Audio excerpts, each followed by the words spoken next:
조 드레박 신부의 영적 일기 십자가의 감동으로 한 살 된 소아마비 장애인 아들을 안고 울고 있던 엄마에게 의사는 침통한 목소리로 말했습니다. 평생 걷지도 못하고 혼자 힘으로 설 수 없습니다. 옆집 할머니가 고양이 등을 어루만지며 아이의 부모 가슴에 비수를 꽂았습니다. 쟤는 이 고양이만도 못해. 고양이는 쥐라도 잡지 뭘 할 수 있겠어. 외국으로 보내. 행복하게 못 살아. 그 아이가 커서 지금은 300권 넘게 책을 쓰고 휠체어를 타고 강연을 다니는 유명한 아동문학가가 된 작가 고종욱 안드레아 형제님의 이야기입니다. 소아마비 장애가 가시 돋친 십자가라고 늘 생각하던 그 형제에게 주님께서 꿈에 말씀하셨습니다. 그 십자가를 다시 보아라. 절망했던 것들을 글로 써라. 황금 십자가가 될 것이다. 다시 보니 놀랍게도 황금 십자가였습니다. 그래서 믿음의 눈으로 삶의 무거운 십자가를 다시 보면 축복에 더하기가 된다는 것입니다. 시편 107장에는 나오는 고통과 광풍이 같이 엮여졌다면 엄청난 공경입니다. 그래서 주님께 고통받은 이들이 공경 중에 주님께 부르짖자 주님께서는 이 공경 속에서 그들을 빼내 주셨습니다. 그리고 그들은 기뻐하였고 주님께서는 그들을 원하는 항구로 인도해 주셨습니다. 고통이 유익이 된 것입니다. 왜냐하면 고통에 하느님의 뜻이 있기 때문입니다. 아멘. 오늘 복음을 보면 예수님께서 말씀하셨습니다.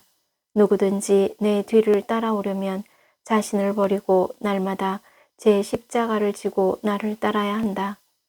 어찌 보면 이 말씀은 나 자신을 내세우고 싶고 자랑하고 싶고 인정받고 싶어 하는 마음 대신에 자신의 허약함과 부족함, 부끄러움과 죄스러움을 인정하고 당신을 따르라 라는 것입니다.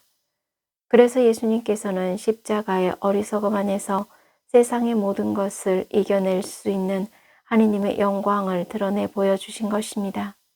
특히 오늘 우리 교회는 한국의 순교자들이신 김대건 신부님을 비롯한 103위 순교자의 대축일을 기념하고 있습니다.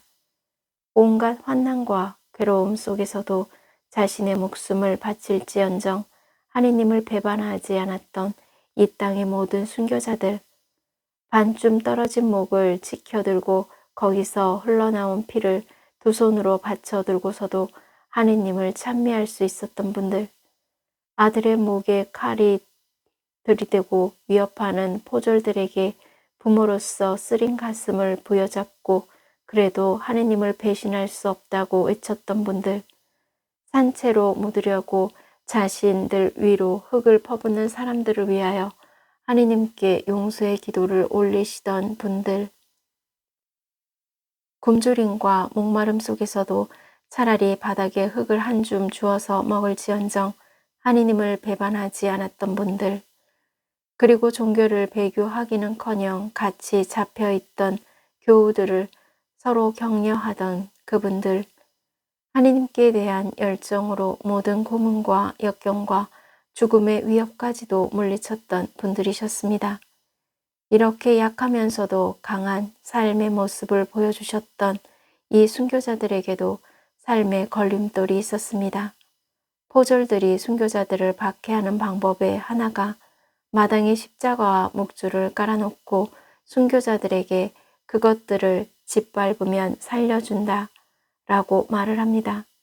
또한 자식들에게 이런 장면을 보게 해서 아버지, 어머니, 십자가와 묵주를 밟으세요 라고 외치게 합니다. 옆에서 포졸들은 순교자들에게 자식들이 불쌍하니 자식들을 위해서라도 십자가와 묵주를 밟으라고 속삭입니다. 그런데 순교자들은 하느님께서 내 자식들을 살려주시리라는 믿음이 있었기 때문에 십자가와 묵주를 밟지 않았습니다. 바로 순교자들은 하느님을 섬기는 데 방해가 되는 걸림돌을 하느님의 은총으로 바꾸었던 믿음의 사람들이었습니다. 아멘. 사랑하는 고우님들, 언젠가 늘 기쁘게 살아가는 한 이들에게는 절망도 좌절도 없습니다. 라고 말합니다. 그 이유는 앞이 캄캄하고 도대체 어떻게 해야 할지 모르고 막막할 때 모든 것을 가르쳐 주시는 말씀이 있기 때문입니다. 그 말씀은 예레미야서 33장 3절입니다.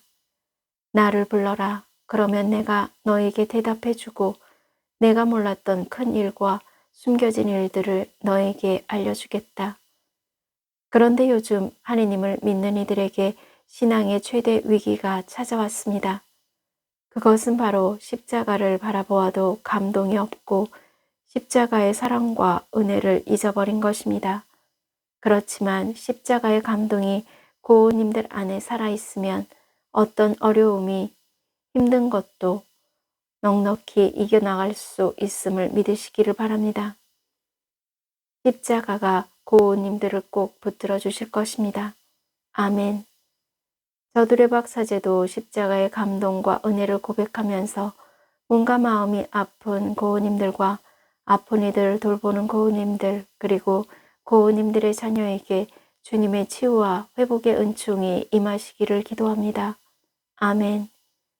영적 일기를 마무리하면서 이제 고우님들은 앞이 캄캄하고 뭐가 뭔지 모를 때 모든 것을 가르쳐 주시는 하느님의 말씀을 붙들고 바라보는 십자가의 감동으로 치유와 회복의 은총을 누리시기를 주님의 이름으로 강복합니다. 아멘.